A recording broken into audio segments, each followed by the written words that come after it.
echoes of a different kind. Wolfgang wasn't just talking, he was creating. His own band, Mammoth WVH, became his weapon against the doubts. Each riff, each lyric was a declaration, I am not my father, I am myself. But critics pushed harder. Why doesn't he play like Eddie, they said. Why doesn't he stay in the shadows?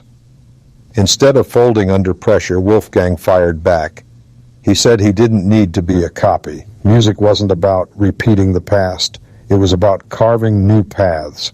And this is where his critiques of other music icons found their sharpest edge.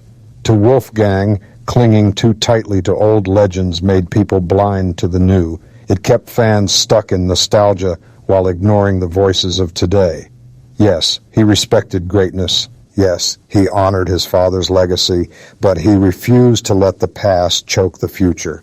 Every time he said this, the conversation exploded. Fans argued, journalists debated, rock radio lit up with callers. But in all that noise, something amazing happened. People started listening to Wolfgang not as Eddie's son, but as Wolfgang Van Halen. And that was exactly what he wanted.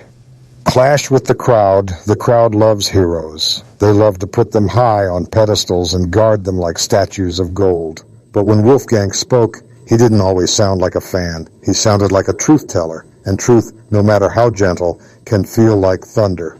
When Wolfgang said some music icons were stuck in the past, fans bristled. Some shouted online, "How dare he? He's only here because of his father." Others said, "He hasn't earned the right to criticize legends." But Wolfgang didn't back away.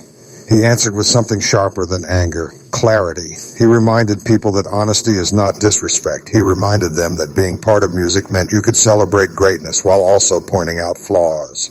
That balance, love and critique, was something fans weren't used to. They wanted worship. But Wolfgang offered truth. And here's the twist. Many fans secretly respected him for it. They might argue with his words, but they couldn't deny his courage. After all, it takes far more strength to speak against giants than to simply bow before them.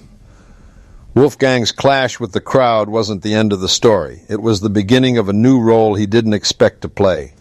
A voice of accountability in rock music, and soon even the icons themselves would hear him.